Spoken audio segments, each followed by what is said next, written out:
And welcome back to another week of Behind the Lens and to the start of June. Can you believe it? We are now into the halfway mark of 2023. In many respects, oh, thank God. In others, wow, time is moving quickly.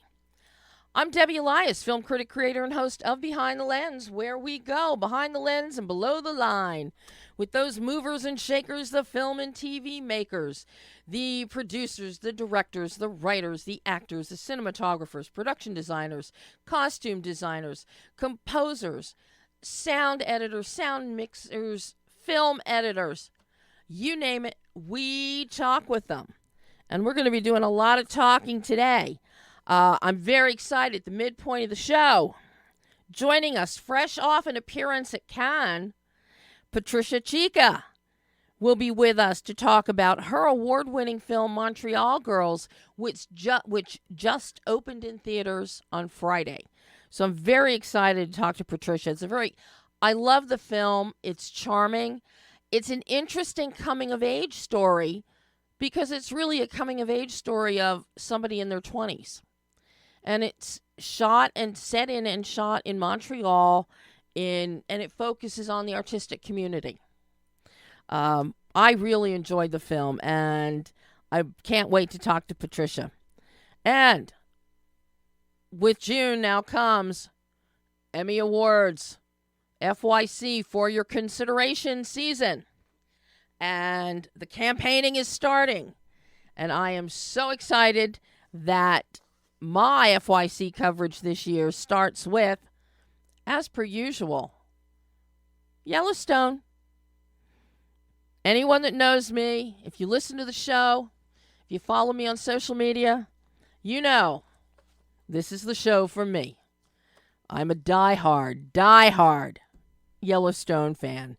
So it was a great thrill to get to speak with CHAD GALSTER, editor of Yellowstone. He has been there since day one of season one, and and particularly now with seasons 4 or 5, he either edits the whole show or he oversees the editing and comes in and fine tunes and tweaks. But Chad is the guy, along with his team, who's responsible for keeping us on pins and needles. The action, the acting, the romance, the land, that's all well and good. But who's going to find those beats? And who's going to hold those scenes? And who's going to draw out the battle between Jamie and Beth? Or Jamie and Summer in a catfight on the front lawn of the Yellowstone Ranch that rivals Crystal and Alexis in Dynasty from decades ago. This falls on the editor to find that pacing and those beats. And this is what Chad does. And boy, oh boy, submitted for Emmy consideration in the category of Best Editing for Television. Hopefully, nominations will come out, in a few weeks. And Chad's name will be there. But this is specifically for Season 5, Part 1. Anybody that knows anything about Yellowstone or has followed entertainment at all knows that Season 5 was split into 2 parts. We were supposed to have Part 2 this summer, but then a brouhaha with this one blaming this one, that one blaming that one. It got pushed to the fall. Now with the writer's strike, definitely it's pushed to at least the fall for Part 2 of Season 5, which will also, as we have now learned, will be the end of Yellowstone proper. But a sequel undoubtedly without Kevin Costner, will start up right after Yellowstone ends. And hopefully with many of the same characters and continuing the story of the battle to save or get rid of the Yellowstone Ranch. So that's what Chad's work focused on with Season 5, is building to the climactic final 6 episodes of Season 5. But now it's it will be building toward, when they go back into production, building towards the end. But boy, oh boy, part 1 ended leaving us all shell-shocked. We've got Jamie Dutton wants to hire a hitman to kill his sister Beth. Beth wants to get rid of Jamie and take him to the well-known train station. But there's so much that happened in season 5, and there was a lot that got expanded, which all the fans and the diehard viewers will know. We had some great scenes. We had live concerts happening this season, which allowed not only the cinematographers but CHAD to expand the vision, the interstitial scene transitions of the landscape of the beautiful mountainous regions in Montana. More of that, and we had cattle in season 5, part 1. Lots and lots of cattle. More than they've had in all 5 seasons of Yellowstone. And I think the cattle actually outnumbered the amount of horses that they've had as well over the seasons. It's a fun conversation. It's very insightful. So I'm going to stop blathering, and I'm going to let you listen to my exclusive interview with CHAD Galster for your consideration for Emmy nominations. CHAD Galster, editor of Yellowstone, Season 5, Part 1. Hi, Chad. Hi. Well, I have to say, this is a real treat to get to speak with you. Oh, I'm glad to hear it. My pleasure. Glad to talk to you. I'm glad you're interested. I live and die by Yellowstone. Oh, my goodness. Okay. Well, here we are. Yeah. I will do my best to answer your questions. But it's a fun show. It's the only series I religiously have watched from the very start, and I'm not even going to admit to how many times I've watched and rewatched all the marathons, the DVDs, and I just rewatched for the 5th time all 8 episodes of season 5, part 1. My goodness, you are the true fan. I will say that is impressive. I rarely meet someone who's seen it more than I have, but it maybe happened in this case. Well, they just ran it again. Every 3-day weekend they run the whole thing over again, I think. So I was hearing about people watching it this weekend. No matter how many times I watch, I always find some little nuance. Yeah, good. That I didn't pick up before. And also, no matter how many times I watched, the season 4 17-minute opener is still the best 17 minutes in television. It's probably my favorite thing I've ever done, to be honest with you. That opening was pretty wild. I had a hell of a lot of fun putting that together. Just shootout and stuff. It was pretty great. Yeah. I'm glad you enjoyed it. That is the single best 17 minutes of television. I disagree with you on that one. Every time I see it, it sort of makes me laugh. It's like all of the stuff that we do, and then the rolling the credits, just like, welcome to season 4, everybody. This is what it is. So, yeah. The very first time I screened that for Taylor, I couldn't help myself. I started laughing at the credits, and he did too. He was like, holy shit. Just phenomenal. But yeah. you don't have an easy task with this show. In some respects, you have the benefit of being around since day one. You've got 4 seasons now to draw from with season 5. And that's a good thing. But by the same token, season 5, we see the world now really expanding beyond the Yellowstone and beyond the little things that happen at Broken Rock. Now we've got the whole state, now that John is governor.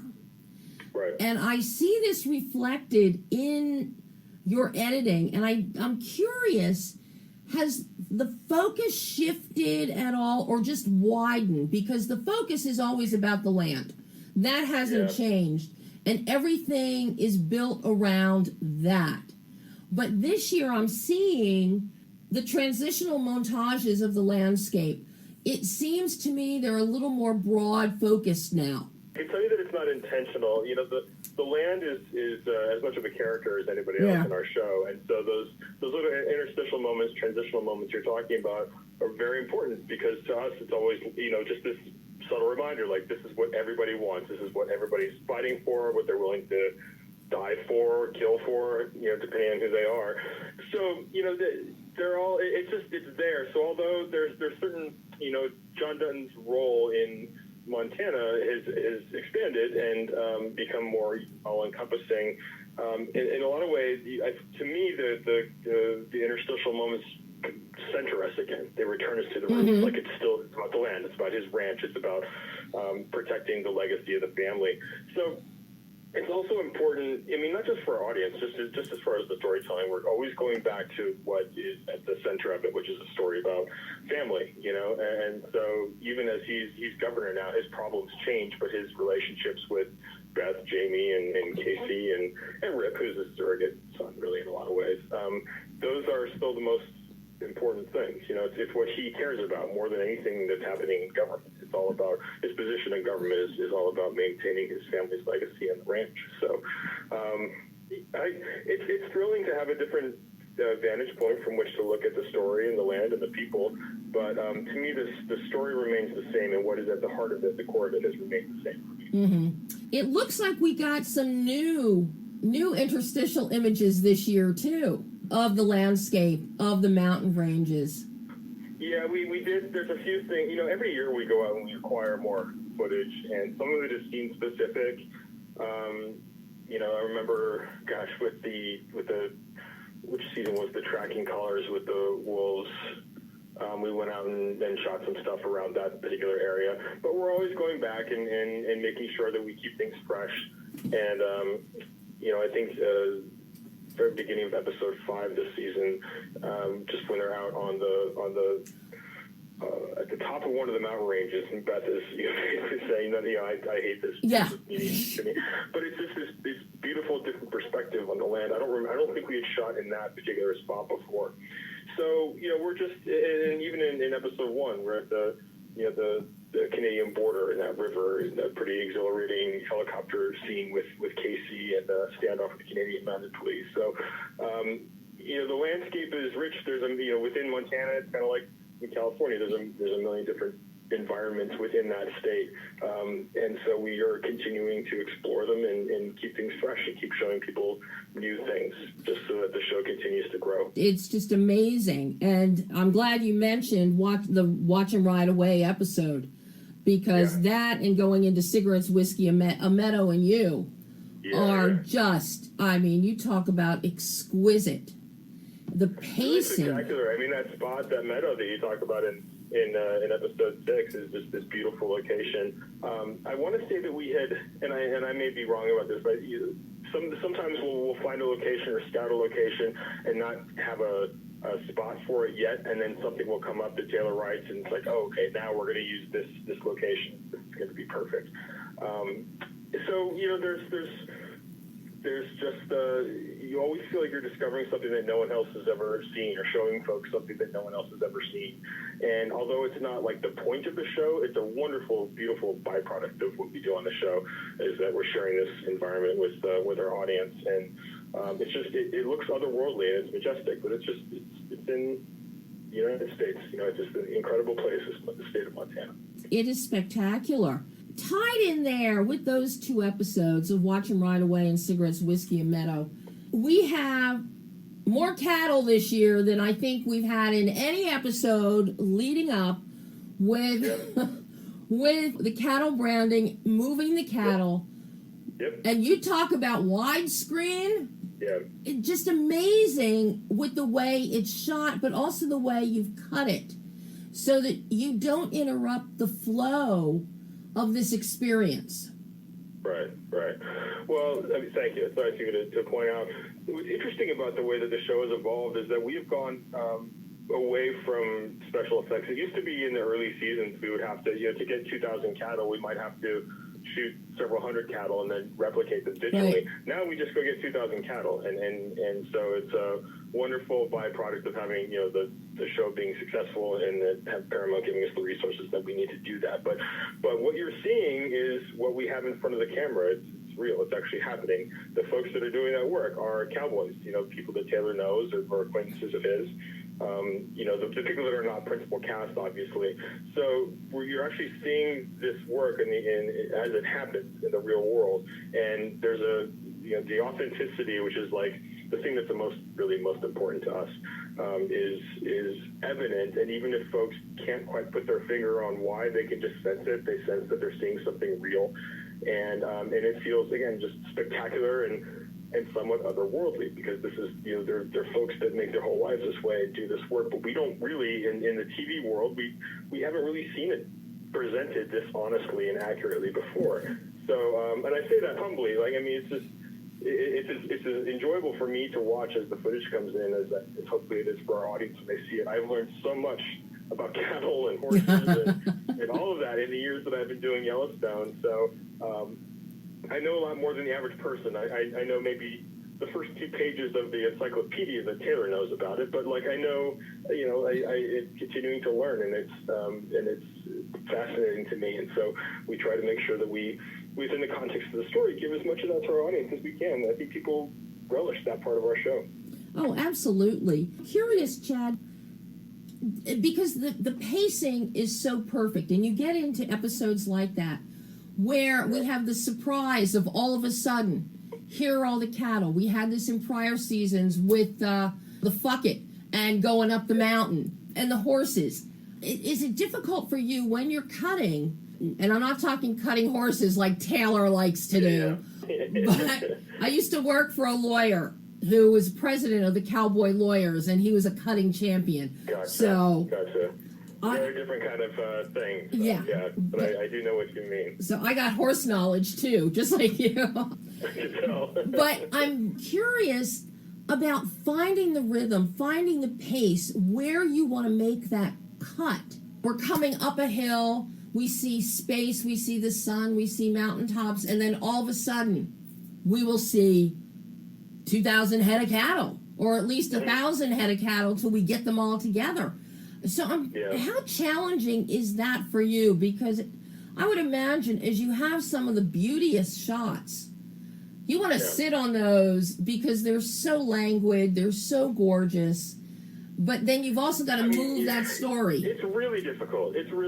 I mean, the select reels for any number of those cattle sequences that you're just talking about might be several hours long, and that's just like the good stuff that could go on TV. And so putting those sequences together is just a continual process of taking away stuff that might be good. You take away, you have everything is good, and then you take away the good, so you're only leaving the great, and then you take away the great, so you're only leaving the outstanding, and then you take away the outstanding just to the shots that absolutely take your breath away. I mean, it's corny to say it that way, but really it's the process of removing shots until you're just left with the stuff that you cannot live without putting on TV. You know what I mean? Like, people have to see these shots. And for any of those sequences, I might have an hour-long cut of something that I could just sit and watch and be rather entertained by, because of what's happening and because of the beauty of what has been captured by our phenomenal team in the field. But you have to make difficult decisions, and some of it does come down to just rhythm and pacing. The cows may start. A lot of this stuff, it's a dance, it's a ballet. It's not choreographed, but it's this beautiful exchange between the cowboys, the wranglers, and the animals themselves, and they work off of each other. They depend on each other, even though it's an unspoken dependence. And so you may find, okay, the rhythm of this scene says cows kind of start to move this way, then they swell. You have shots that take you in that proper screen direction, and then you might want to go back the other way. And it's hard to get specific about it. Yeah. But the main rule of thumb is like taking away as much as you can and leaving the absolute essence and beauty of the choreography that exists, the nature's choreography that exists that we're depicting. And then, I do it all without music first, for sure, and just let the pictures tell the story. And then I'll, find a song, either something I like or something that Taylor has said he specifically wants for a scene. And then that might change things a little bit, usually not much, but a little bit. And, you end up with something that that feels right. And gosh, it's difficult. It's difficult to make those choices and to take away those pictures. I wish people could just see the raw footage sometimes of what we have, but that would actually, at some point. At some point, I can see Taylor doing that. Yeah. At some point. But I'm glad I'm glad you brought up the music, Chad, because what Brian and Brenton have done with the scoring is just amazing. But each year we get more needle drops. And this year, with Lainey, the benefit of her coming in, got some songs out of her, plus other kind of westerny, cowboy-feeling songs. Yeah. When you edit, especially if we're going to have some as transitions going to carry us from scene to scene, do you always know in advance what song you're going to have? Are you cutting to the rhythm of the music or the score? Yeah, it depends. The two worlds are really important, the needle drop world and the score world. First of all, Brian and Brett and Vivian are geniuses, and the benefit of our long relationship is that I have a very a close relationship with them both. So, if we have a long history now, a rather large library of cues we've used in the past that we can make temps with for scenes that are happening in whatever thing we're working on currently. And then they'll take, so I can say, okay, this should feel like, such and such that happened in season 3. So I can temp with a piece of score from season 3 or 2 or 4 or 1, whatever it is. And then they can go back and make it, bespoke to the actual scene at hand and make changes to it, or say, okay, I understand tonally what you're going for here with this music. I'm going to give you something different that I've had in my head. Either one of them could do this. So we work really closely together and go back and forth a lot. As far as the needle drops, sure. I mean, the story with Lainey was really, really fun, and we featured a lot of Zach Bryan's music this past season. Usually what will happen is that we'll have 2 or 3 songs as options for a given scene. Mm-hmm. And I'll pick one that I like the best or that works the best for the scene. For the fair, for instance. For some of those. What episodes were those? The fair wasn't that down to 7 and 8? Dream is not me and a knife and no coin. Yeah, exactly. So we'll have a few songs that they might have that they put it this way, they'll shoot several songs live and they'll record it, and we have everything mic'd so we can make mixes out of what happened that day on set. And then I'll just pick one that I think works the best, and Taylor will agree or not. I mean, we know each other well enough at this point. He generally agrees with my music choices. And then do I cut it to the rhythm of the music? Not really. I mean, there's an interesting thing with live performance. You almost, when you get into cutting stuff like that, especially if it's a concert that's happening within the context of the story, you actually kind of want to make it feel like someone is live cutting it, like in a broadcast booth or something. Do you know what I mean? Like as if you're watching it as a concert on television, like a live event where someone wouldn't know exactly where to cut, but they were like, oh, we're going to, then we want to see Zach, we want to see Lainey, we want to see the guitarist here, the drums are doing something interesting. So I try to cut it as if it was a live event. And that means sometimes you're not always on the beat. You're always just trying to find whatever was the most interesting. I have experience cutting live music events, so that stuff comes in really handy. And I just go into that mode a little bit. This season, you had a lot of opportunity for live event cutting because we've got performances at the Yellowstone Hoedown for the gubernatorial election win. We've got the fair. There's also another one, I think, tied in with the branding. Yeah. Yeah, so... This show finds a way to take advantage of my entire professional history and experience in the most wonderful ways. My background is early in my career. I did a lot of documentary television and film. I did a lot of reality TV and film. And, this show has opportunities to showcase the things that I've just learned that have now become instinctual. I don't realize that I'm, using experience on one show or another, for instance, like it's not a conscious thing. It's just this show has a way of challenging those of us that put it together by drawing on just a lot of different aspects of the craft and the art. And so it is always entertaining. It is always interesting. It is always it always has opportunities to try things that I've never done before. You think about things like the Vision Quest sequences from season 4. Mm-hmm. there's an opportunity there to play around with how we depict experiences of memory, and trauma and psychological trauma. So we get a bit of everything in this show. This is not a 3-camera sitcom. It is a show that goes to a lot of different places visually, and in the soundscape, it asks for the audience to bear with us as we try and experiment with new things, and that's what keeps it exciting. As an artist, it's thrilling.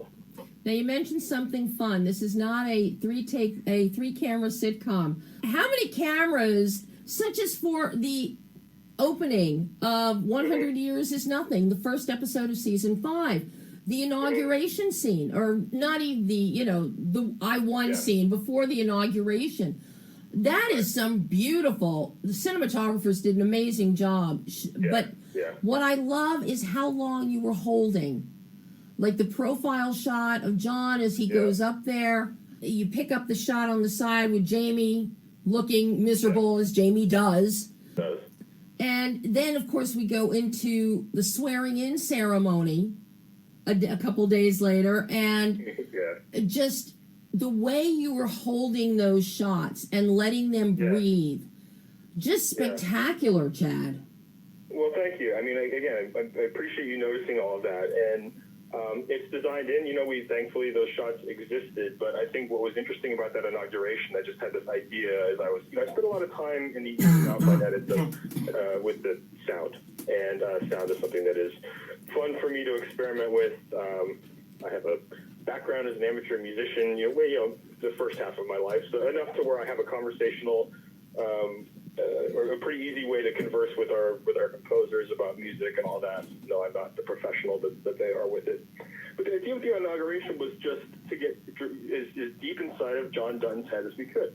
That all of the sound from what's happening just melts away, and he's just caught in these images and these pictures. Like there's a girl singing the national anthem. We don't hear her. We see all these reporters gather. We see everyone whose eyes are on him, and he's just lost so far in his head, like, what have I done? Like, what has happened to me? Like, this is what he's asked for, and it's the last thing that he wants.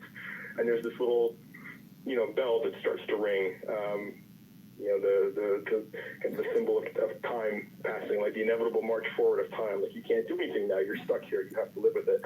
And so that, again, it's another spot where we've just experimented with sound and we've used sound to tell our story in a way that hopefully was interesting to people.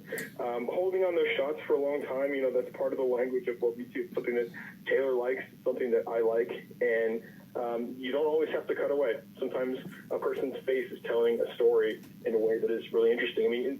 Different show, but you look how we started the series 1883. The opening of that, episode 1, shot number 1, is 1 minute and 45 seconds on Elsa's face.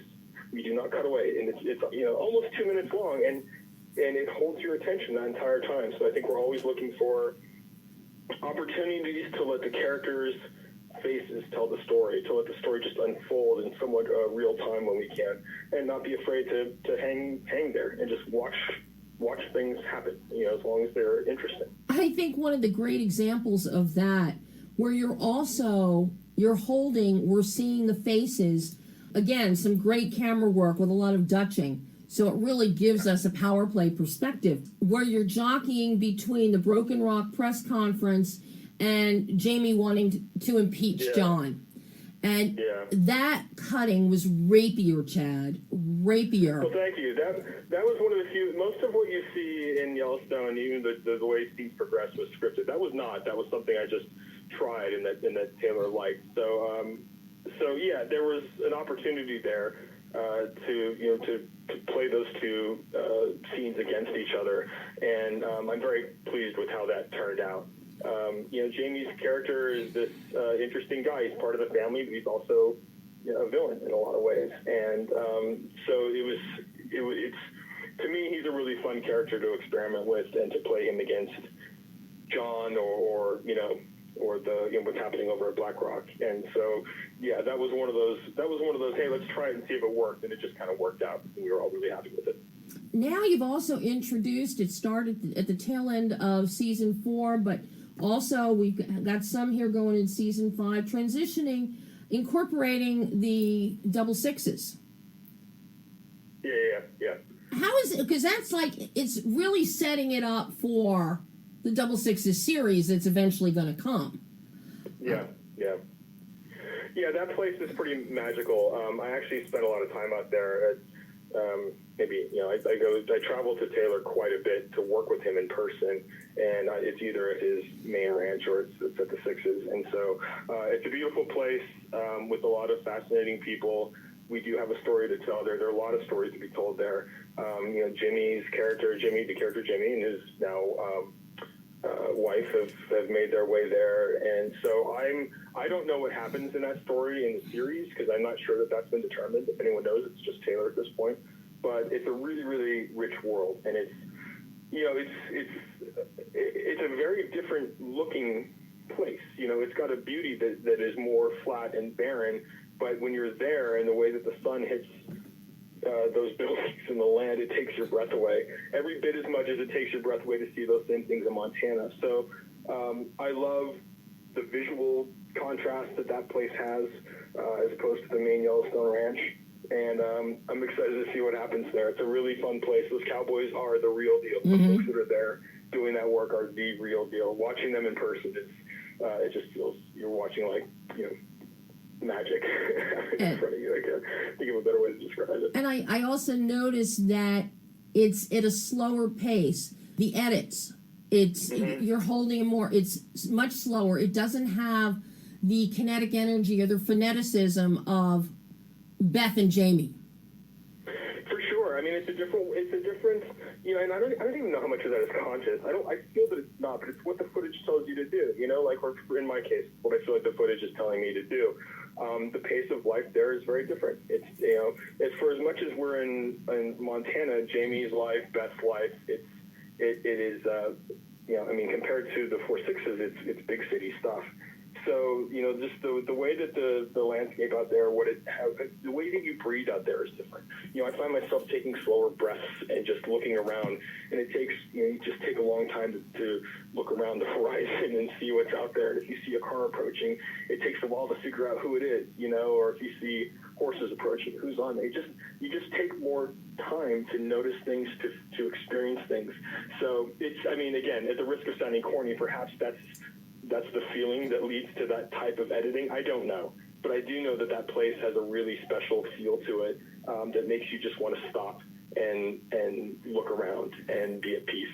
So and you integrate the physical sensation of being there. And you integrate it seamlessly with Yellowstone proper. Well, yeah. Thank you. It's they're of the same world. The characters are the thing that unifies that, right? So we're always going back to our characters, these people who are familiar, and watching them occupy these new spaces is exciting. So, as much as we enjoy watching them around Montana, and like anytime they're in a new environment, it just feels very fresh. It gives a different life to our characters. And so I think, that's what makes it feel comfortable as, for our audience experiencing some of these new places. And it allows us to kind of nudge the story in different directions. But it all is of the same world. It's of the same, the horses, like the relationship with the land. And so even though they're states and thousands of miles away, they're all very unified thematically. And I think that's what makes it feel that it all belongs together, even as we're halfway across the United States from our other ranch practically. How early do you get the footage for an episode to start cutting? If they start shooting on a Monday, I've got footage on Tuesday, so we have a pretty quick pipeline, and it's taken some years to get that. For some of the places that we shoot in are rather remote, so maybe it's 2 days to get the footage from when it's been shot, but it's very quick. And we shoot these episodes. Each episode is probably shot over 12 to 14 days. What we tend to do is what's called crossboarding. It's pretty normal. So we'll shoot episodes 1 and 2 at the same time, 3 and 4 at the same time, 5 and 6 at the same time. So you might get on any given day scenes from episode 2 to 1 or 3 and 4, whatever, and just start putting them together like that. And within a week or two of them wrapping production, we've got a cut of the episode, and we can watch it and start to work on it. So it can happen rather quickly. There's a shorthand that Taylor and I have from these years of working together where I'm pretty good at putting it together the way that he's going to like it, try to get it 90 to 95% there on the first viewing, and then we sit together and we hammer out the rest. And it's those in-person sessions to me that are just the most enjoyable. That's where we really make the show and sit there and get to be the first two people to watch it. So that never stops being a thrill. And there's a little bit more of Chad's interview, but I have our live guest on the line. So we're going to come back and finish up the last 7 minutes or so of Chad at the end of the show. Plus, his entire interview will be up on as a standalone on BehindTheLensOnline.net later this afternoon. So you're gonna get. I'm gonna hit you up on every possible way about Chad with an FYC for Yellowstone for Emmy consideration. Okay, but right now, this is a real treat. I am very, very thrilled, very happy to welcome Patricia Chica to the show. Hi, Patricia. Oh, hello, Debbie Lynn. I am so excited to have you on the show to talk about Montreal Girls, your first feature. Exactly. I'm very happy to be here, too. And you're fresh off of Cannes. You were at Cannes Film Festival with the film. Yes, we had a market screening in Cannes. It was great. Did you ever, in your wildest dreams, think that you would have a film screening at Cannes? When we work in the industry, we always know that eventually our films will go through Cannes. It's one of the biggest film markets, if not the biggest. Mm-hmm. So it was important for us to be there to trigger international sales and distribution for the film. Well, I have to tell you, I have seen the film, and of course now it also opened theatrically on Friday. Everybody will be able to see the film on digital on demand at the end of the month on June 27th, and I highly encourage them to do it. I have to tell you, Patricia, this is one of the most refreshing coming-of-age films, because this really is a coming-of-age film for those who are 20-something, maybe even a little older, eye-opening for parents, even letting them have their own coming-of-age and understanding of their children. I really thoroughly enjoyed this perspective that you brought to us. Oh, thank you so much. You know, this film is inspired by my own journey navigating the subcultures of Montreal and coming from an immigrant family that is very strict and conservative. So it's very authentic. It's very personal to me, and I'm glad to hear that you resonated with the story. I think anybody from any age and generation can relate to these characters, because at the end of the day, the journey that Remy is going through, it's a personal realization journey of discovering who he is and following his heart. Mm-hmm. Absolutely. And I mean, I love the story is very simple. We have Rami. He's, he wants to be a poet. His father wants him to be a doctor. He moves to Montreal. He's been accepted into a prestigious college, but the people that he meets, thanks to his wonderful cousin, Tamer, who is a kick in the ass. He's just lights up the screen here, I got to tell you. Yes. But he opens him up to, coming from the Middle East in this, very cloistered, protected world. Tamer introduces him to bars and punk rock and women and all kinds of fun things, as well as the artistic community of music and art and photography and poetry, all of which speak to Rami. And here he is.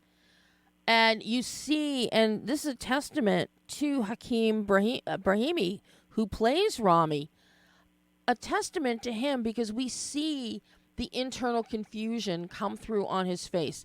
Do I listen to my dad? Do I do what I want to do? Do I follow my heart? Do I do what my dying mother had said to me? You feel that confusion and you see it. as to he's got to now man up, so to speak, and figure out what is he going to do with his life. Absolutely. And you know what's interesting is that Hakeem Brahimi, he's not a trained actor. He's studying to become an architect right now, and I found him on Instagram. Oh my gosh! Because I couldn't find exactly my Rami within the acting community. So I trained him for a full year to get him ready to play this leading role in a feature film. And there is a documentary on my Vimeo channel that you can watch where you see the whole training he went through with chi energy and mindset psychology and meditation and different techniques just so he can embody this character and become one with him. But it's a very authentic casting, too, because Rami is Hakeem and Hakeem is Rami. Mm-hmm. There's a lot of him in the character.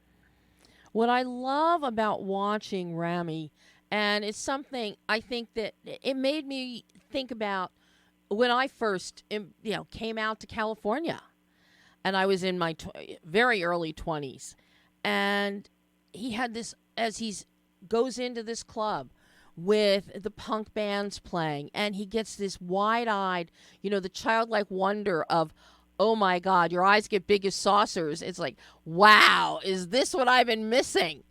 And then when he sees all the girls, because he wasn't used to seeing girls, apparently, and his eyes just kept getting bigger, and he'd get a smile on his face.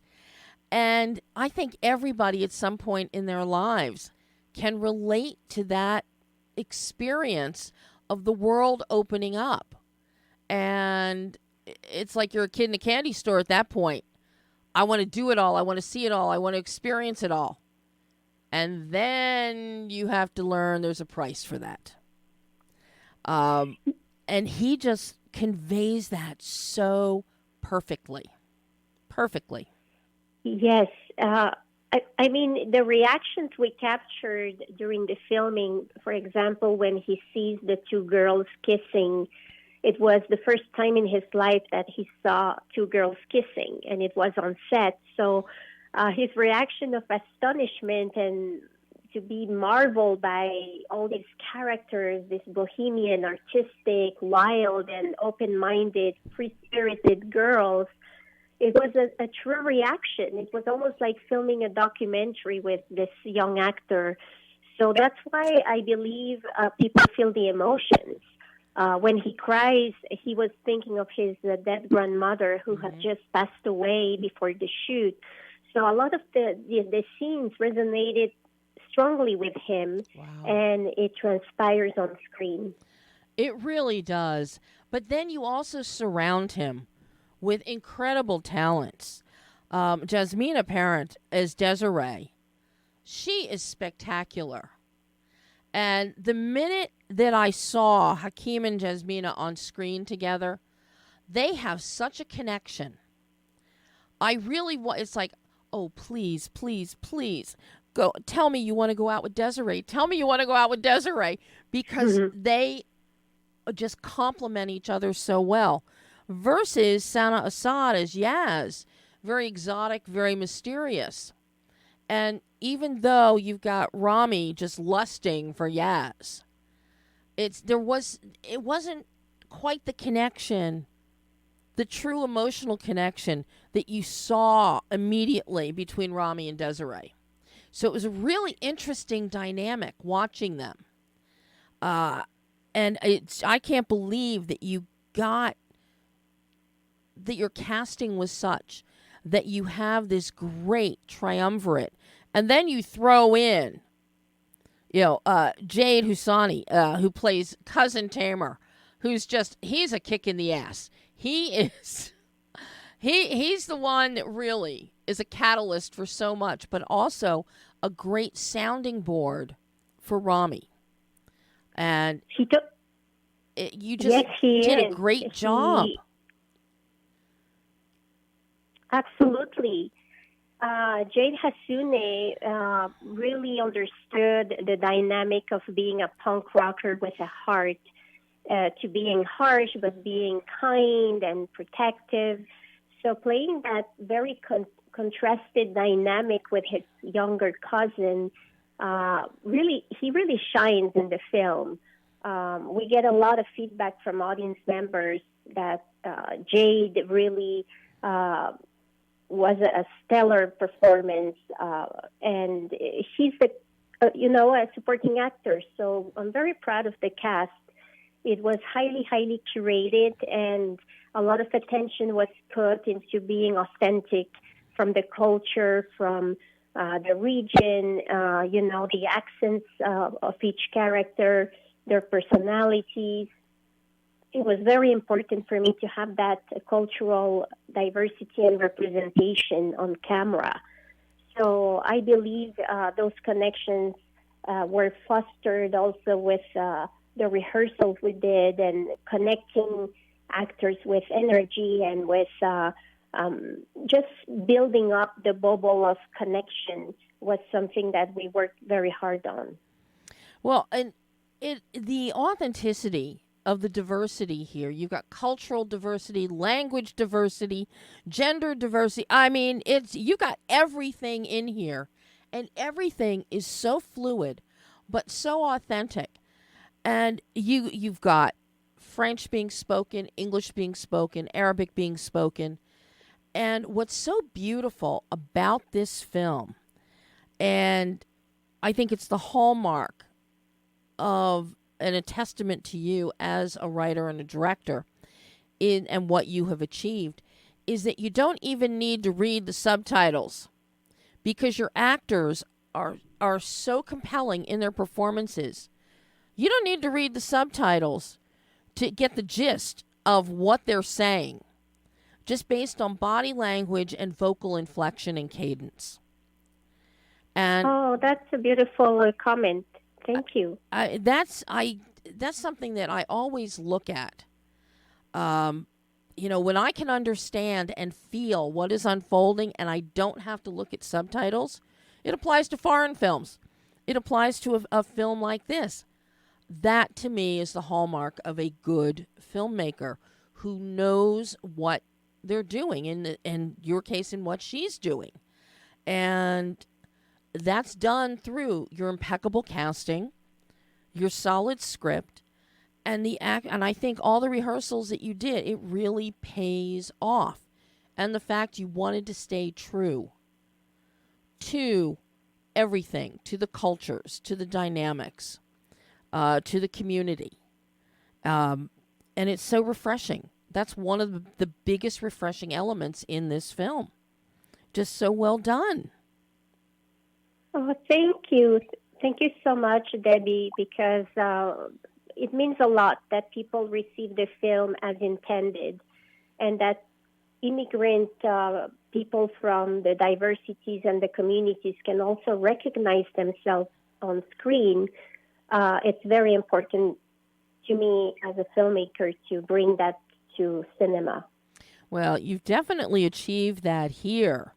Now, you mentioned rehearsals. Now, Hakeem, you spent a year working with him before filming. Now, how much rehearsal time, how long was the casting process for everyone else? And then how much rehearsal did they have to work with each other? Because the dynamics are very interesting. You get Phoenix and Sophia, for example. Totally different than what we see with Rami, Desiree, and Yaz. And everybody's different. Tamer is he's in a league of his own, so he doesn't even come into play here. And then we've got, the uncle and the father. So we see all of this. So I'm curious, how much rehearsal time, how long did it take you to find and curate this cast? And then how much rehearsal time did you allow them? Yes, I started casting 5 years before filming because we were still in the writing process. So while writing, I had actors in mind, and I was writing for them, and then I would test the scenes with different actors that I liked, that I thought could be good fits for the characters. And it was a very organic process that way. With Hakeem, who plays Rami, the lead, for the training lasts a year, and also Jasmina Parent, who plays Desiree, she also trained for a year with him and I. But most of the training wasn't even touching the script. It was about building that connection and for them to find confidence in their body by connecting the body, the mind, the soul, the spirit of who they are, and the essence aligned with the character. So we will do a lot of improv, a lot of meditation, breath work, even sound healing sessions. We will go into nature and then hug trees. We will discuss about timelines and past lives and the backstory, the future, their ambitions, and really strip down and break down every aspect of the character's energy and essence. So when we started the rehearsals 2 weeks prior to filming, it was already embodied. It was already owned within their DNA, their nervous system, and that's why people observe that strong connection. And the other more veteran actors, for example, Manuel Tadros and CHAD Galster, who plays the uncle and the father, they came in for 1 or 2 sessions maximum, just to read, just to place the scene. So it wasn't too much with the other actors, but mostly with Hakeem to help him become an actor, help him gain the confidence that he didn't have in the beginning of the process of just being present with his body on camera. Mm-hmm. Well, and we see a lot of this, and what you're saying with connecting with nature and getting down to the essence and connecting with yourself, and to connect with yourself, you connect with nature. We see that comes through in the character Desiree in particular, and when she speaks and tries to impart wisdom on Rami, but also, especially when we get into that third act, in that first act transition, when Desiree and Rami start hanging out a little bit, we see nature. But by the time we get to the third act, Rami is enveloped in nature, walking in the woods, in the warmth of the sun. You can see that he is almost at one and at peace with nature and the very essence of who he is. And this is where your cinematographer, Alexandra, just amazing visuals. Absolutely stunning. It is very, very stunning. We work with the chakra system to color correct the film and compose the score. Every chief of department and every cast member received a color palette of their energy centers. And we really followed that as a template, as a blueprint to everybody work from the same frequency to convey the same emotion as a group, as collaborators. So that was very important to me. And the scene in the forest where you see Rami walk and in connection with nature while he reads the poem his mother wrote to him, that's actually Hakeem and I, we went to the forest one afternoon and we filmed that. And it wasn't supposed to be in the movie. We were just testing, doing some chi energy in the forest, and those images finally made it to the final cut. So it was all improvisation. And they're beautiful. They're beautiful, and they speak volumes. That's one of the really amazing things with so much of this film, especially that third act, your focus on nature, and we don't need words. The images speak volumes as to where Rami now is in his journey of self-discovery. And it's just exquisite. And then you punctuate that with the score.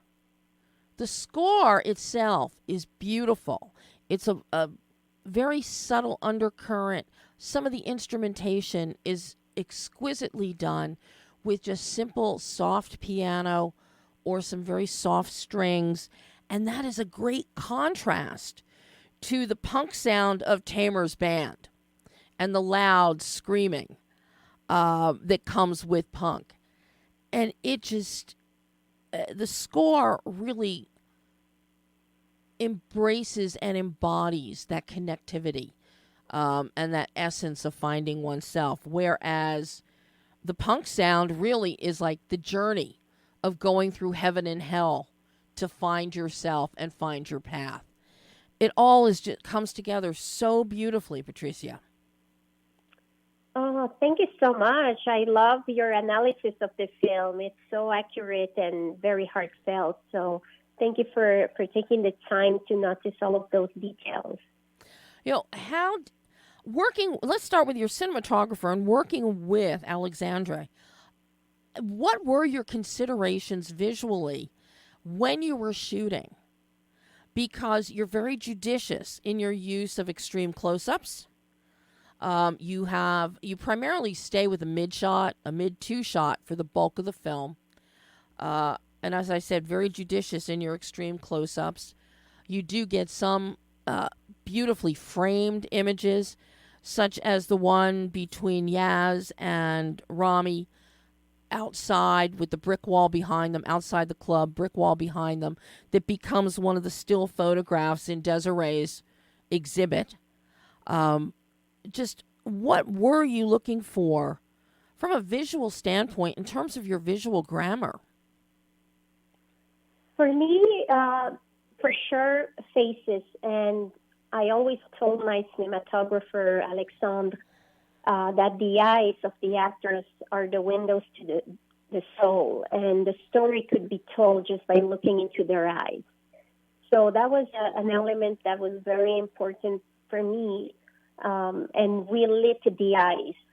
We color corrected every single pair of eyes on that movie. So it was very important to have that little spark of light in the iris, that we could see through their soul.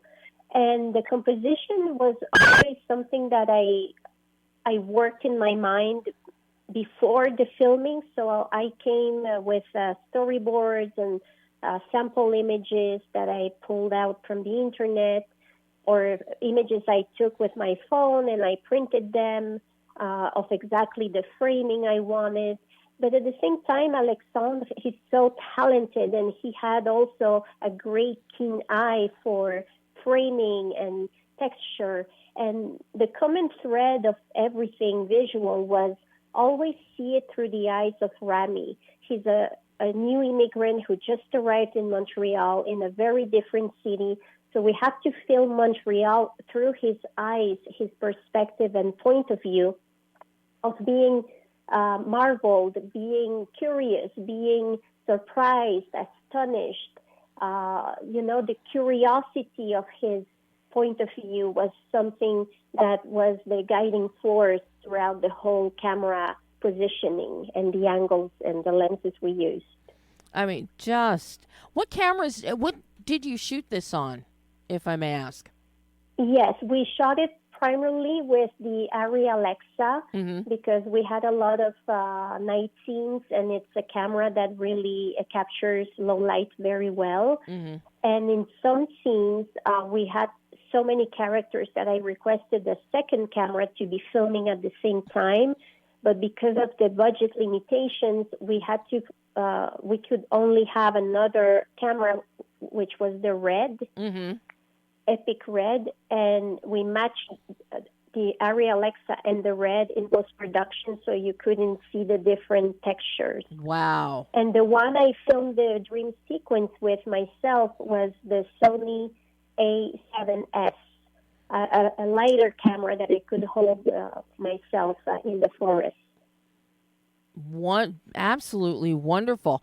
I'm surprised you didn't, I was thinking the Sony Venice 2. But which is absolutely fabulous with low light, but that is a heavier camera. So, oh my gosh. Now, what musically, this is a very eclectic blend because we have the Bloodshot Bill music, we have Tamer's punk band music, and then we have the beautiful scoring. What were you looking for musically to bring all of these together so that they meld so perfectly? Yes, that was hundreds of hours of me listening to different types of music. I put out a call for receiving songs from indie bands from Montreal, but anywhere really. And I received hundreds and hundreds of songs and MP3s by email. And I listened to everything because for me, every scene has a tempo and a pulse and an energy and also an authentic voice, depending on where you are in the story.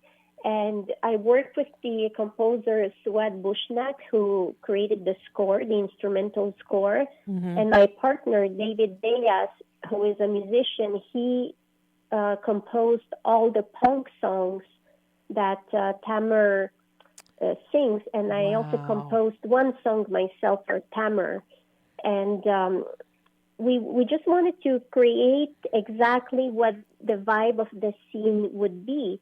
And we worked with energy. So with Suad Bushnak, the composer, I created a chart of colors and frequencies and the megahertz of each scene of where the emotion should resonate. Would it be from the heart? Would it be from the third eye? Or would it be from the sacral energy center? Or more grounding the root chakra, so more tribal. And also have the sonorities and the influences of the Middle East that should add flavor and authentic, landscape, soundscape to the film. So it was very intentional. Everything in the film was very intentional. Now, you're also editor on this film. Now, was that a help or a hindrance for you? Because obviously, you know what you want for your vision as you're directing. Did you ever have a conflict with yourself in the editing stages as to what you did during the shoot and what you thought you wanted with what you ended up having to cut and put together? It was a very lonely process because I edited the film during the pandemic and we were not allowed to be anywhere near anybody else. Right. So we had no choice to be. I did it at home on the computer with no team, no post team. So for 5 to 6 months, I was facing my computer and my ideas and testing. But it was a blessing because I was able to create and test and experiment a lot with the dream sequences, something that took a few versions to get it right and that it felt right for me. And it was also a very healing process, to be honest with you, to be alone with the footage because I found resilience. And I also found peace with my parents when I was witnessing the scenes with the mom and the dad that, come from a very conservative background.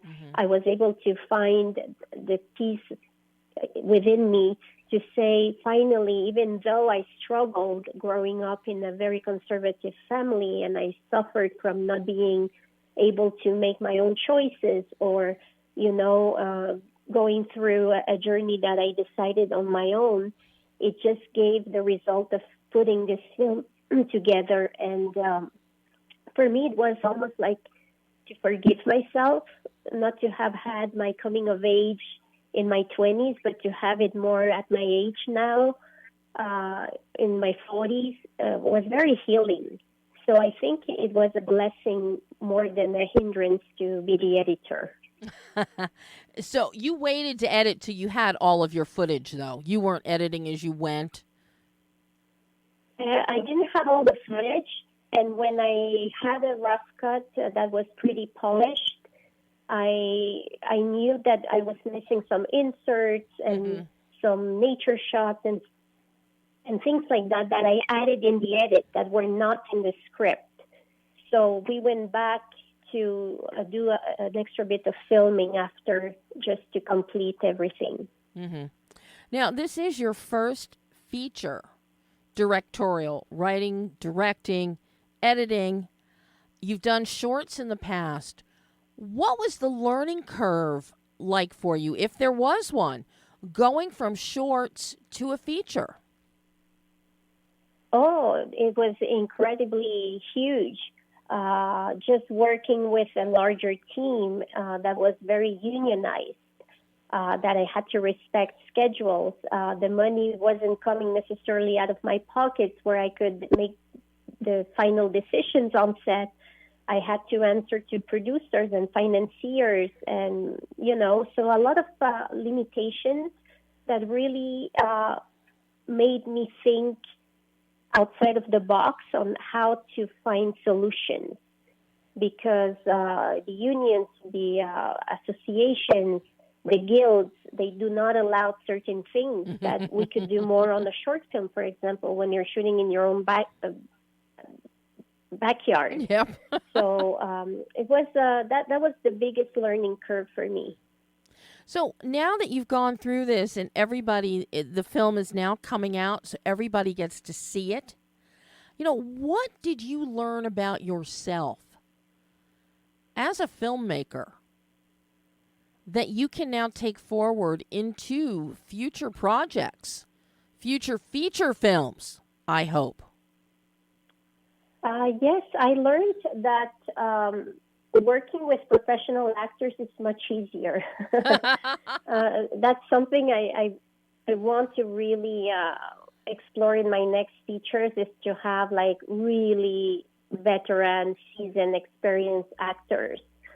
Because spending a year working with a young actor was amazing as an experience, but it's not something sustainable for every film, especially when the funding doesn't allow to be able to pay somebody for so long. So that's my desire, to work with really already established bigger names, because in distribution it has also been a challenge to have this beautiful film with incredible talents, but for distribution people want the face on the poster. Yep. They want the A-lister. They want somebody they can recognize to trigger sales. So that has been a big learning curve as well, that distribution of an indie film, despite its quality, is not necessarily guaranteed. Well, I have to say, Level 33 picked up distribution for you here in North America, and you got a good distributor with them, let me tell you. Oh, they are amazing. Andreas and his team at Level 33 have been phenomenal. They believed in this film since the beginning, and they have been very supportive and bringing it to the world, to the U.S. Theatrical. It's a miracle, and I'm so grateful to them. And our publicist, Kim Dixon, as well, who has been reaching out and getting us. We got a great review on the LA Times a few days ago. So I'm very, very grateful with everything. Well, I can tell you from personal experience and knowledge, Andreas and his team. Andreas is very particular about the films that he takes to distribute. And he picked another good one with you, hands down. So you're in very good hands with him. Yes, I am. So now what's next? Right. What's next for you? Now, are you working on another project now, or are you just enjoying the birth into the world of Montreal Girls? Both, to be honest with you. I'm enjoying speaking with journalists and reporters like yourself and meeting the audiences during Q&As every day here in Los Angeles.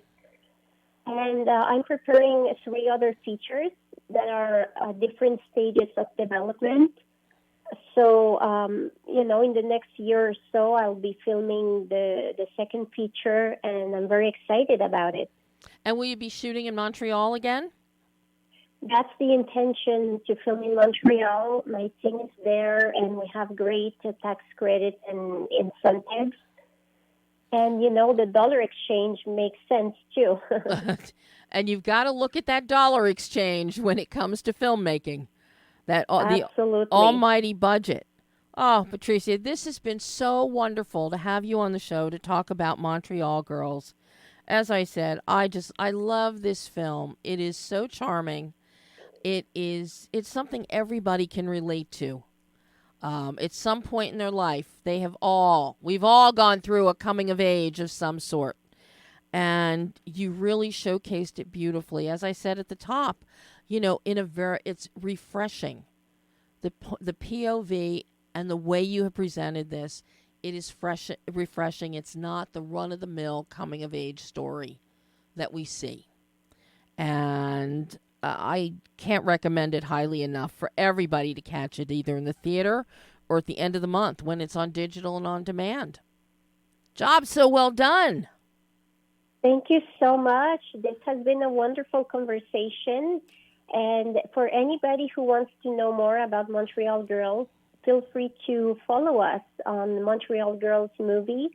And I answer to all the questions I receive from followers and fans. So feel free to reach out. I'd love to hear from you. Oh, well, Patricia, I'm sure that people all will be reaching out to you when they see this film. And I hope you'll come back on the show again. Absolutely. Count me in.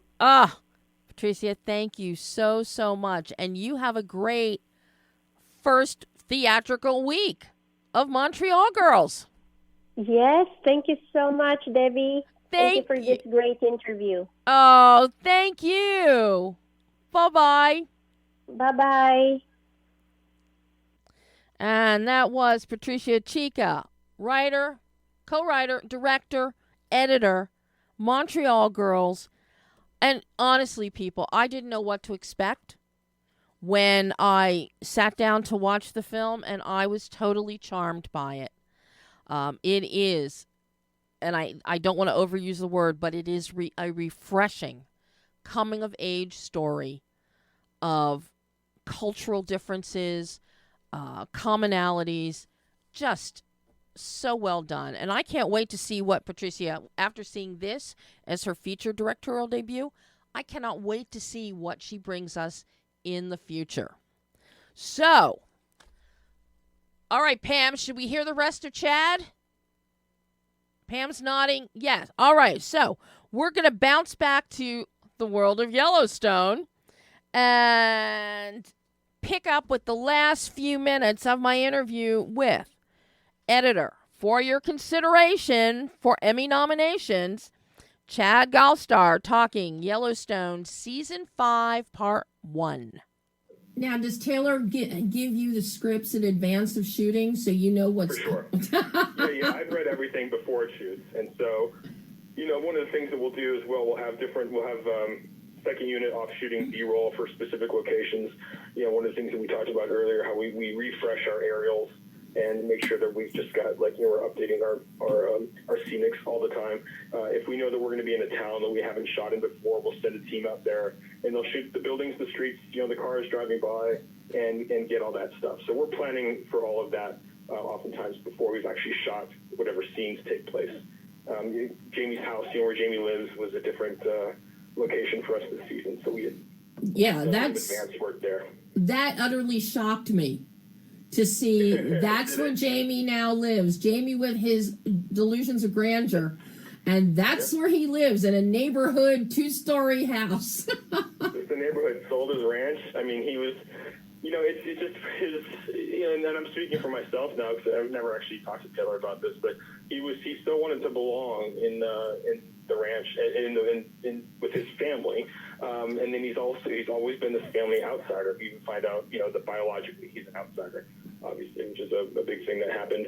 And so it seems that he's moving in the opposite direction, right? Instead of trying to imitate life on a ranch, he's found himself just a house, in a suburb somewhere. So he's a fascinating character and a wonderful actor and a wonderful guy. Wes Bentley's I've had the occasion to get to know him just a little bit, and he's a phenomenal guy. It's a very complicated character, and it is fascinating to watch him work. So now, just one more question for you, Chad. This is fascinating talking to you about this show, but I'm really curious as we're getting ready for the part 2 and the end of the series, hopefully in the fall, if the writer's strike wraps and if directors don't go on strike. So, but as you get to sit back now and reflect on the first 8 episodes, what do you feel is the most important thing that you brought or added to the storytelling for these first 8 episodes? It's a really good question. I don't know that I've ever thought about it that way. I mean, I guess my job, if I were to define my job, it's to let the writing and the actors tell the story and to make it feel real, like it's happening in the moment. When you talk about like some of these long takes, a lot of it, what it goes to is just getting out of the way as an editor and letting Taylor's writing and these performances do the talking for our show. Every once in a while, I'll do something that's showy or flashy, not for the sake of being showy or flashy, but just because it actually happens to be appropriate for the story.